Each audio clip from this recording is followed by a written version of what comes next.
And so I want people to be walking around with this new mindset and this new realization that it doesn't take an X amount of followers on a social media platform to understand that you have the power to influence people. My name's Evan. This is my co-host, Cole. What's popping off? I feel like I could be a Disney prince. Cole just solved global warming right now. Juice WRLD recently released a song, and he actually has passed away. I think Taylor Swift's overrated. The #1 podcast on Mars. So, as we were talking about, you was hitting us with, this is how you stay young. The Coca-Cola and the candy. Yep. I don't believe it. I'm telling you. Because when I was working at Chick-fil-A, I was eating Coke, Chick-fil-A nuggets, like, I was eating everything on the secret menu. Okay. Chick-fil-A does have a secret menu. No, for real? I promise you. Are you allowed to say, like, I'm already fired. I'm already fired. Okay. What can they do? Okay, what's the secret menu? They have an at apple Chick-fil-A? pie milkshake. What? Yes. You take, all right, I used to make these all the time. You would take applesauce, Okay. and then you would take ice cream cone, break up the ice cream cone, put it inside of the thing, and then put the regular milkshake stuff, and it tastes just like an apple pie. Anyone can order this at Chick-fil-A? Yes. But they just don't put it on the menu? They don't put it on the menu. Why? I don't know. Because it tastes too good? It takes time to make. Oh, okay. Also, they're like, this tastes too nice. We don't want to give it to anyone else. We just want to save it for. Quesadillas. They do not have quesadillas. You're lying. I swear they have quesadillas. So I can walk up to Walk Chick-fil-A. into Chick-fil-A and be like, hey, can I get a quesadilla? And they'll make me one? No. Yes, and it'll be like a tortilla, chicken, like the fried chicken, or you can get grilled chicken, and then shredded cheese. How is this not on the menu? Because it takes, like, when Chick-fil-A makes their menu, they only do items that they know they can make quick.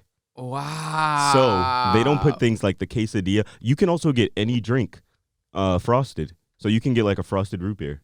What? Yeah, I've heard that. you could get like a frosted root beer or a root beer float.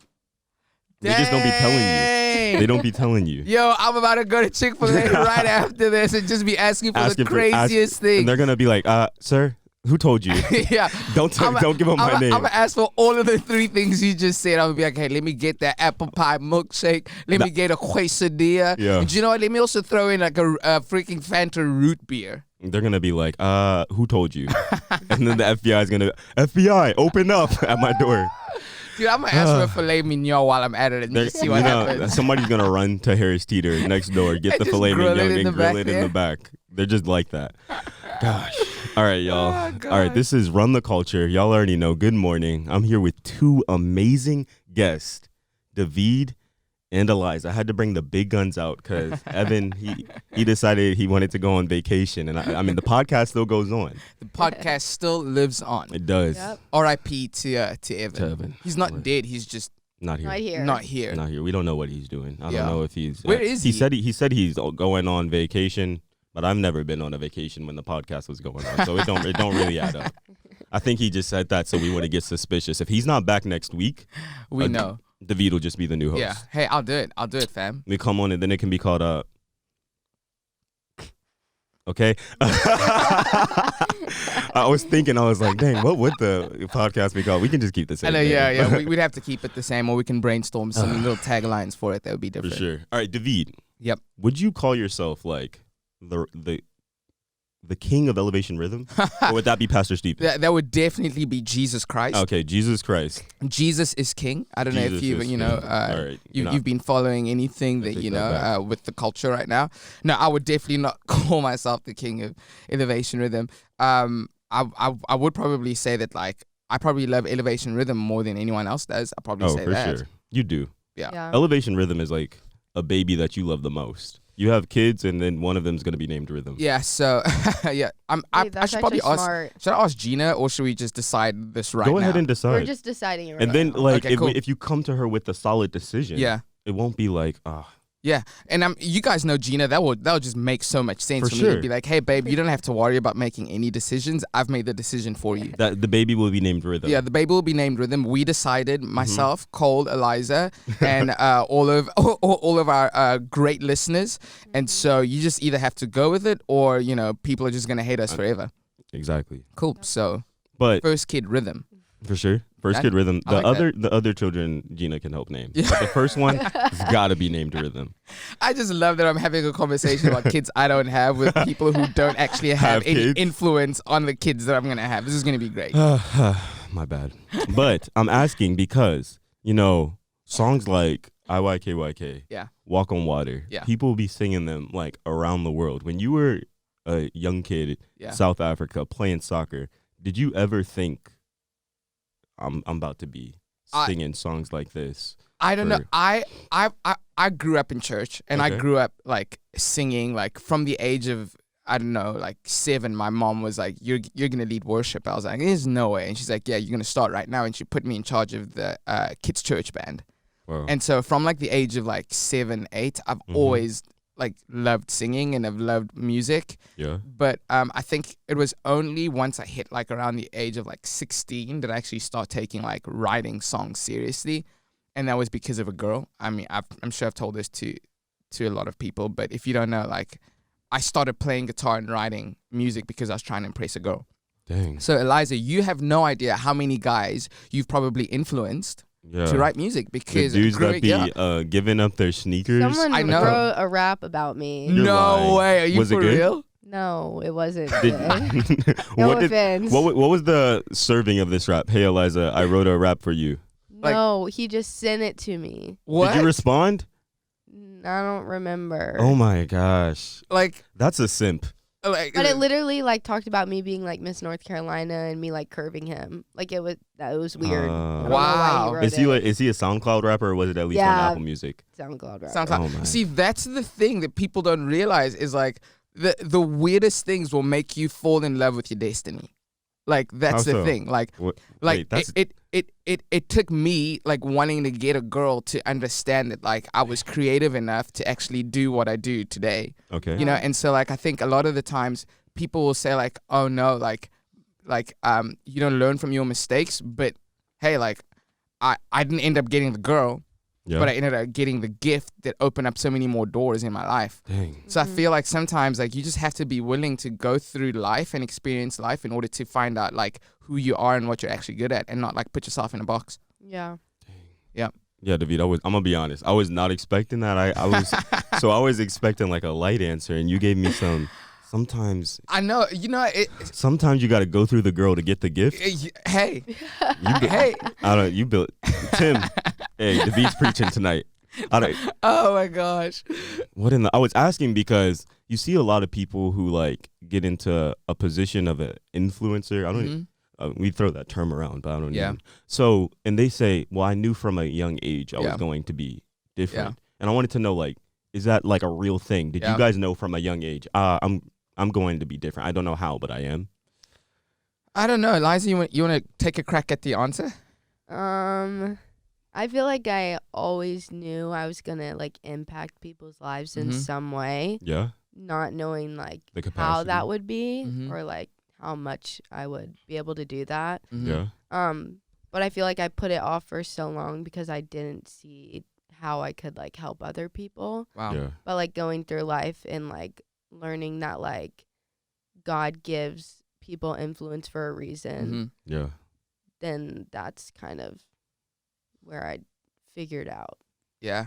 Okay. what I could do. Yeah, I would agree with that, because I think the influencer term is so new age. Yeah. Like the word influencer has been, you know, like in the English language since like I think I read somewhere like the 1600s or something. But the term influencer Yeah. was only introduced to Webster's Dictionary in 2019. The term influencer. What? You see, because I think when we think of influence, it's being able to not manipulate, but to encourage or let me actually find the definition, because I don't want to say it in the wrong way, but For sure. I think you know, just the term influencer is a person or thing that influences another. Okay. Wow. But now, in marketing terms, the word influencer is a person with the ability to influence potential buyers of a What? product or service by promoting or recommending the items on social media. And so I think like there's anyone that can have influence. Yeah. But we start to frame up, okay, no, in order for me to be an influencer, it means that I have to have a massive platform on social media. Yeah. But growing up, I've always had influence. You have influence. Anyone listening to this Has influence. has influence. And listening to that definition, it doesn't even sound pleasing. I know, It right? sounds like an influencer is a marketing tool to businesses, and I don't want you guys to feel like you're a marketing tool. Exactly. To anyone. Like an influencer is like being an influencer. It's a job. You need to rebrand that name. It is because and that's where it's like when you're young, you realize the reason why I realized that, man, I could have a lot of impact on a lot of people was because I used to be a naughty kid. Like in class, I used to make noise. I used to make teachers laugh. I had the ability to completely change the room just with my attitude.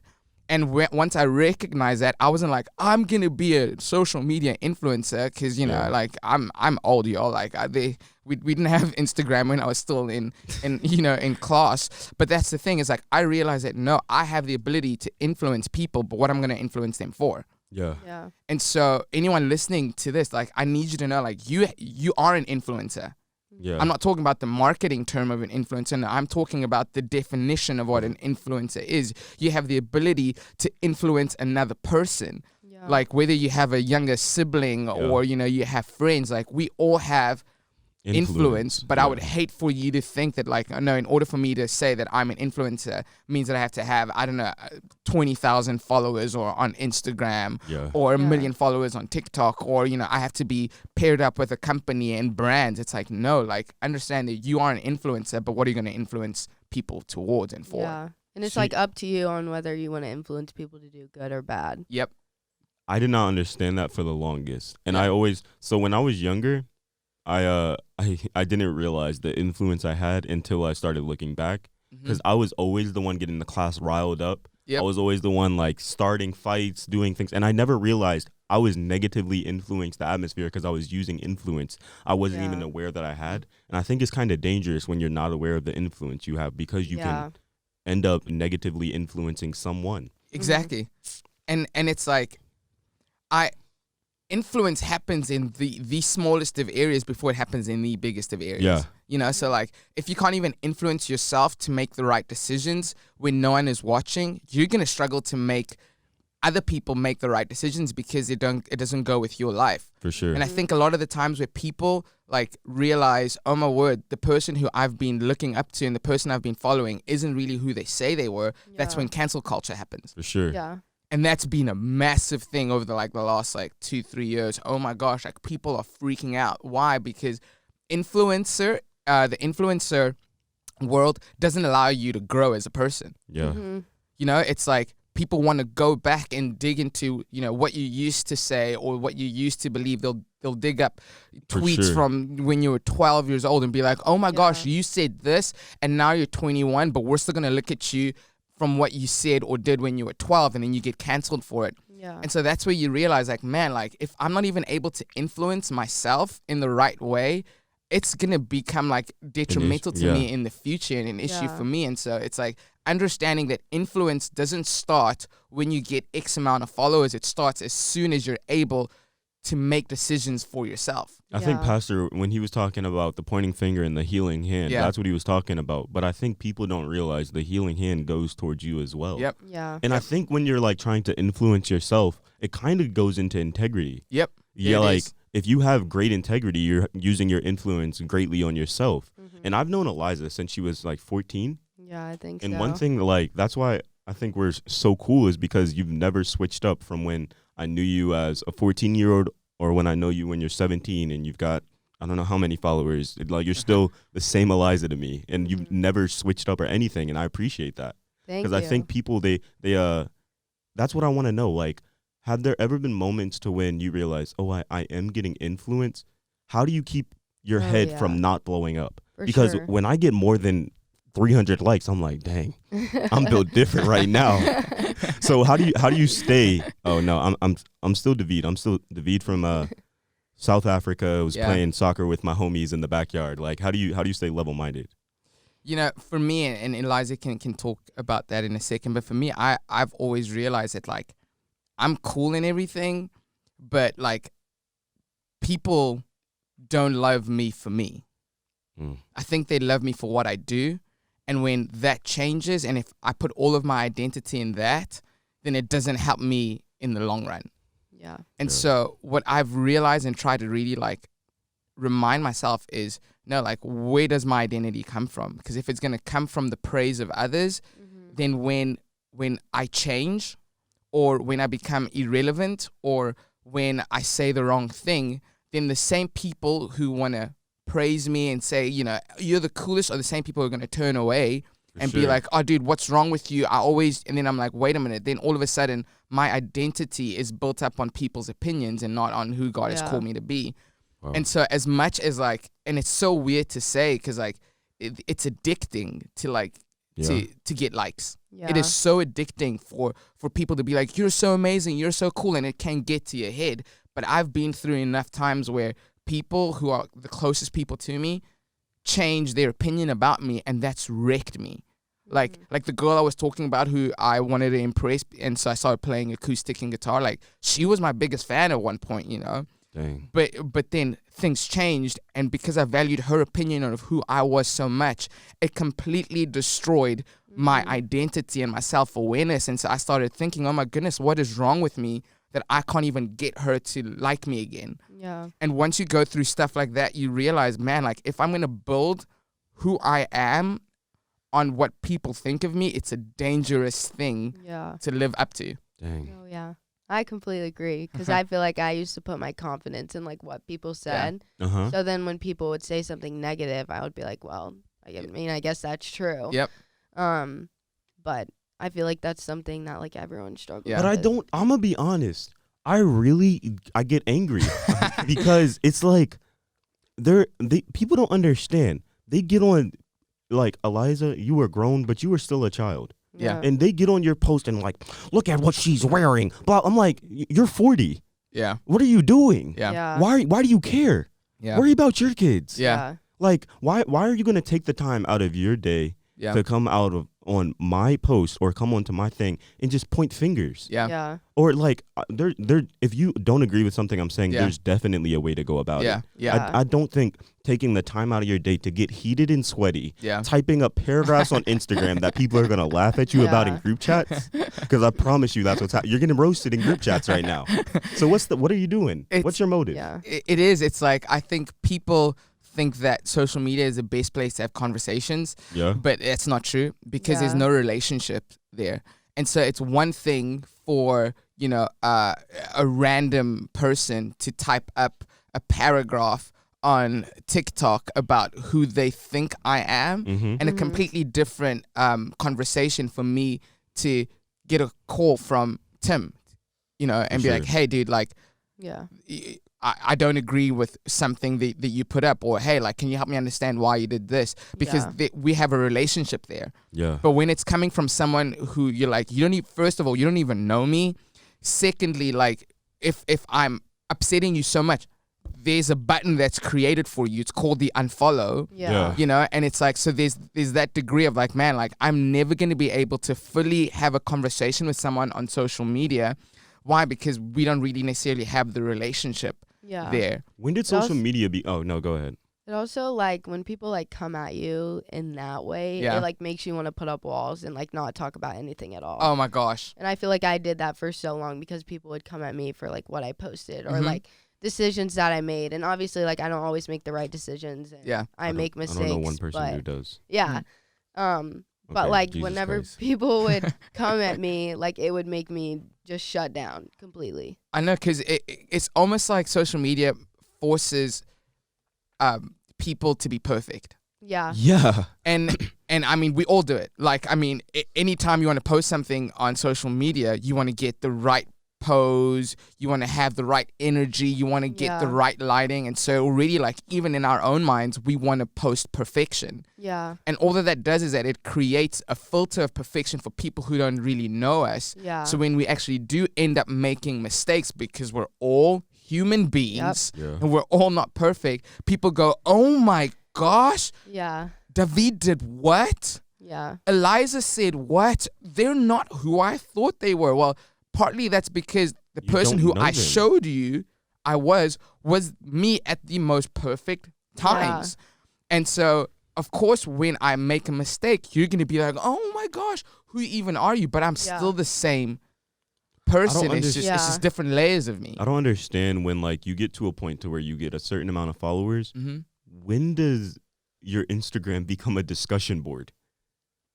I don't understand. Like, because I look at the post that I posted in 2016, and all the comments were either hard, fire emoji, and then the emoji where you blow the air out of your nose. Yeah. But then it's like, no, it'd be different. Yeah. The comments, it's like, it's more or less, I'm going to tell you what I think about what you posted on your Instagram, and you're going to enjoy it, rather than, I mean, I also don't like when girls be posting, they be gassing up girls in the craziest way in their comments.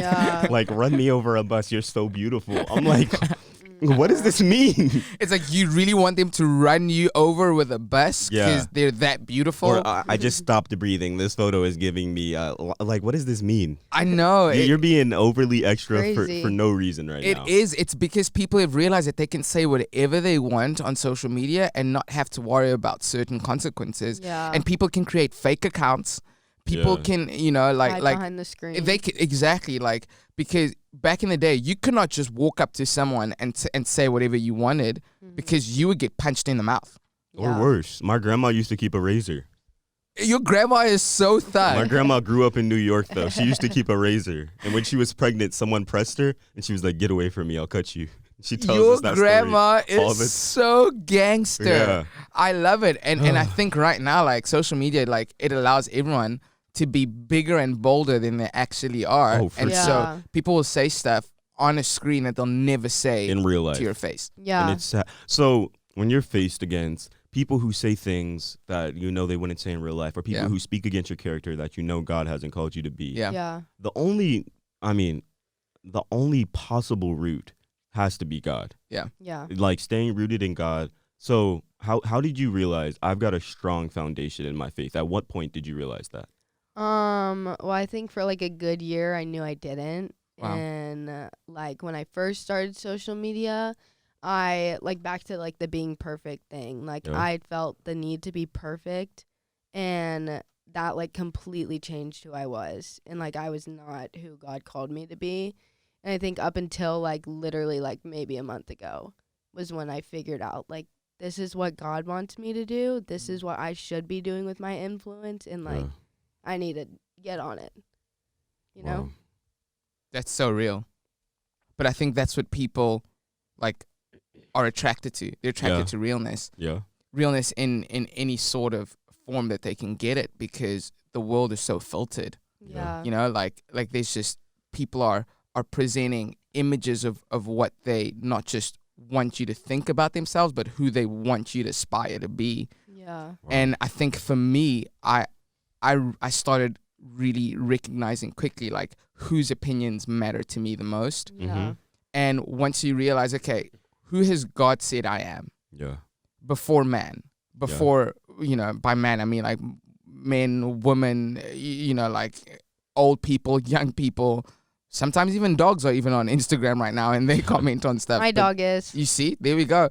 And so it's like before their opinions, like I need to know like who God says I am. Yeah. Yeah. And sitting and living in that. And sometimes it takes, it takes messing up to recognize that. Sometimes it takes like growing as an individual. Sometimes it takes having the right relationships and the right people around you who reinforce what they believe God has placed inside you. But it's not everyone that you let into that place. You don't just let any Jill, Jack, or John. I don't know why I decided with those. It's the J's. It's the J's, right? Messing you up. I know The J's are the worst. Oh my God, the J's are the worst. But it's like, hey, it's like letting a select few people in to like, hey, like this is who I am, and like help me become a better person. And also like going back to the source, because God created you. Yeah. Like, so if there's anyone who knows you better than you know yourself, it's the creator of the heavens and the earth, the person who made you so intimately. And when you put that relationship up on a pedestal before you put yourself on that pedestal, it completely changes the way that you see yourself. But also realizing that like you're not perfect. Yeah. And understanding that about yourself helps you so much, because it takes away the pressure of like, man, like I know I'm gonna probably mess up and I know I'm gonna hurt people.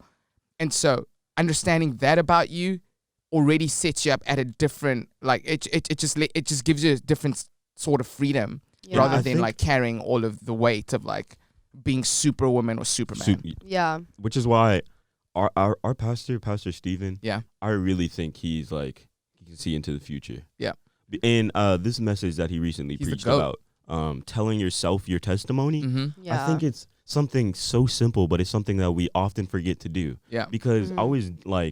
I was looking back at stories of my life. I'm only 19, Mm-hmm. but I was thinking of when I was 5 and I would be going to church with my grandpa by myself, Yeah. sitting in the pews, learning old church hymns. And I was thinking of how God ordered all of my steps Yeah. to where when I would be 5 and I would be going to church by myself. When I was in Catholic school, even though I got kicked out, I would be learning about biblical stories of like Jacob and Yeah. Esau. Yeah. And God ordered all of my steps to where I Yeah. would be in this moment right now. Yeah. And whenever I was doubting myself so bad last week. Yeah. But when I started telling myself the story of how God got me here, Yeah. it encouraged me to know,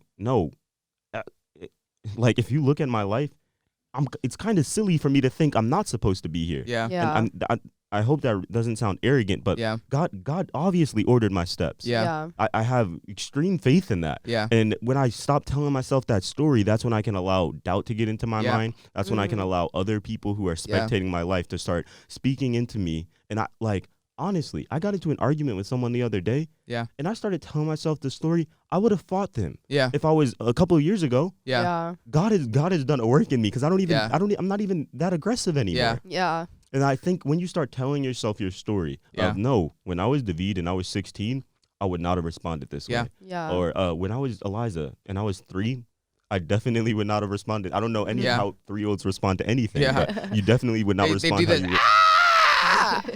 which is like, yeah, 3-year-olds do be doing I know, that. they That do. threw me off. I know it is, but it's like one thing I want to encourage like people to start doing is to like start keeping record of Yeah. like all the things that God does for you. Yeah. Like Gina and I started doing this when we moved to America, and anytime like God would do something, we'd write it down, and we have like a praise report jar that we keep in our bed. Not in our bed, but in our bedroom. That's weird. Can you imagine? It's like we have a jar in our bed. That's kind of weird. But we keep it in our bedroom on the nightstand. And it's like anytime at the end of the year, we kind of go back and we relook at like the incredible things that God did, because we can get so used to the miracles Yeah. can. that God performs. Like remember the very first time like you got a new phone. Yeah. Like when you got the brand new iPhone, you're like, oh my gosh, look at this thing. Day one, it's like you're holding it with 2 hands, you know, like if I drop if this, I I'm drop sorry. this, exactly. But then a year into it, you're just like throwing it around. You're like, someone's like, hey, can you pass me your phone? You're just like, you're tossing it across the room. And I think sometimes we get the same way about the miracles that God does in our lives. Yeah. Dang. Is the first time he does something incredible, we're just like so in awe of it. But then life moves on, and then we want him to do the next thing and the next thing and the next thing. And then we just get so used to the very thing that we prayed for and wanted Yeah. God to provide for us in us. And so the best way to remind ourselves of those things is to write them down, so that when we go through like those tough seasons that we're all going to walk through again, we can go back to the jar and remember, oh, remember when he did this, remember when he did this. And those are all these little testimonies that help build up our Yeah. faith. And when you're like in a downtime, it's very easy to just look at all the negative that's happened Ooh, and talk like, about it, forget about Liza. the positives. Talk about it. For real. I think it's recently I was like in my feelings because I had some family stuff going on, and I was talking to Tim about it, and he was like, well, do you feel shame? And I was like, yeah. And then he was like, why? And I was like, I don't know, it's just something I feel ashamed about. He Yeah. was like, I don't think God never gave you shame, Mm-hmm. so Wow. why are you feeling it? Wow. And I mean, in the moment I was like, Tim, that means nothing to me. But now looking back, for sure, when I woke up the next day, I was like, you know what? God didn't give me the shame. Why am I feeling it? Yeah. And I Yeah. kept repeating that to myself all over the day. Yeah. Like, you know what? God didn't give me the shame. Why am I feeling it? Yeah. And eventually throughout the day, I wasn't thinking about it anymore. I wasn't feeling the weight of the shame that I felt the night before. Yeah. Yeah. And I think it was just, Tim may have said something very simple, Yeah. but it was something that I had to pray and speak Yeah. over myself Yeah. throughout that Process. would allow me to keep going forward. Yeah. Because I think the weight of shame and the weight of feeling like, oh, the world is against me. Yeah. No teenager. Yeah. Nobody, not even teenagers, can carry that weight. Yep. Which is why we see so many youth Yeah. turning to drugs, getting depressed, committing suicide because they think they can carry this weight by themselves and they don't seek people. Yeah. Which is why, like, I think you should get into an e-group or not. If you don't want to get into an e-group, find someone to talk to. Yeah. Because I really don't want to see another person struggling with depression or ending up in a position that they don't have to be in because they could have been saved. Yep. Yeah, it's very easy to like take your problems and like tell yourself that you have to carry them. Yeah. Because, well, talking about like depression and all of that, I got diagnosed with depression like about a year ago. Yeah. And I just carried everything, every little thing that someone said to me, any mean comment, everything I kept to myself because I felt like I wanted to be in control and I wanted to carry everything. And it's very easy to do that. But at some point you have to learn that like you're not meant to carry that. Like you have to let go of those things because the more you're like holding on to, like you're not going to be able to like do what God like called you to do, you know? So yesterday I was talking to this guy named Johnny. He was telling me about this bowling ball analogy. First time I ever heard it. And if you're holding 2 bowling balls, you can do it easily. Yeah. You hold 3 bowling balls, you can do it. It's going to be challenging. Yeah. You try to hold 4, you most likely can't. If you hold 5, you will drop all of them. Yeah. And I think that's a lot of times what we do with like trauma in our life or things that happen. It's I can hold this. I can hold this. Yeah. And eventually you can. It carries. But it gets to the point to where you're holding too much and you drop everything. Yeah. And then you'll have a day to where someone like may come across you on the wrong day. Yeah. And you're very emotional. Yeah. And you back yesterday I screamed at Josiah, and the other day I said a bad word, and I went home, I repented and said sorry. I did not text him sorry. I'm sorry, Josiah. But I love that you just did that in the middle of this. You're just like, Josiah, hey, look, I'm gonna just take this time in front of everyone listening to just apologize. Because hey, look, they need to know it happens to us too. Yeah, of course.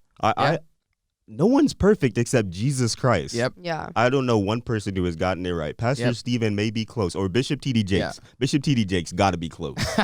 I don't know anybody who can discern tongues personally. Bishop T.D. Jakes got it though. I mean, the bishop. You just say bishop, and everyone knows that you're talking about the great Bishop T.D. Jakes. He is. Exactly. Like, I don't even know how else to explain it. Like, he's just like, he's the GOAT. And watching him and our pastor have a conversation the other week Ridiculous. was just like mind blowing. I have notes and notes and notes about it. But you're so right, because like Jesus is the only person that we know was perfect. But even he flipped tables. Yeah. And even he got mad. And so, and that people goes to argue show. it's righteousness, he was mad, but it was because, of like what people were doing, but he got mad. And so it's like, man, I just want to help people like just understand it. Like, it's not that you're not allowed to get mad. It's like, okay, how do you process the pain? And what do you do with that emotion? How do you let it out? Like, what do you turn to? Because if you get mad, if you get, if you get upset, if it pushes you into the, these times of depression, what do you turn to for healing? Yeah. What do you reach out for to help it make you feel better? Because that's going to determine how far in life you will go and all the obstacles that you're going to have to overcome. Because dealing with one thing that causes an addiction over while trying to manage the other thing that's hurting isn't going to be helpful. Yeah. And so it's like, man, I really hope that people will find like the fact that influence happens in these moments where we feel so alone. And before you want to talk about an influencer needs to have 1 million followers on social media, I hope that you realize that if you just influence one person in the right way, you can change their lives more than someone who has 1 million followers on Instagram can. Because if you're the person that they reach out to for a phone call when they're about to cut themselves, and you help them take the right next step, you've saved a life. Yeah. Wow. If someone is about to do something crazy because they just feel like, man, like I don't know if I can keep going on anymore, and they reach out to you, you're an influencer. if your younger sibling is trying to figure out, hey, like my boyfriend or girlfriend wants me to be, having sex in the next date, I don't know what to do. You're an influencer because they're coming to you to help them navigate what the right answer is. If your friend is like, hey, I think I cannot pass my math exam and I think I'm going to cheat. What should I do? Like, you're an influencer. Yeah. And so I want people to be walking around with this new mindset and this new realization that it doesn't take an X amount of followers on a social media platform to understand that you have the power to influence people. No, like if you have people in your life who want to listen to you, people in your life who believe in you, people in your life whose opinion, like who will they say, your opinion matters to me, you're an influencer. Yeah. David, you came ready today. I've been you wasn't praying. Playing games. I've been spending time in the Word. You were. Y'all know how we end the podcast? No. Help me. We ended an a cappella song. Okay. But the only possible way, the song "I've Got the Power." The no. Doom, doom, doom, doom. You don't? I've got the power. I don't know any other word other than that. I got the power. I've got the power. You don't know this song? What am I supposed to be doing? Let's just say, I got the power. That's it. Boop, boop, boop. All right, you can do the drums. The boom, doom, doom, doom, doom, doom. I've got the power. Doom, doom, doom, doom. I've got the power. Hey, this has been Run the Culture. Eliza's not feeling the song, but be sure to come back next week. It's going to be great. Have a great week. We love y'all. Youth Nation. Youth Nation.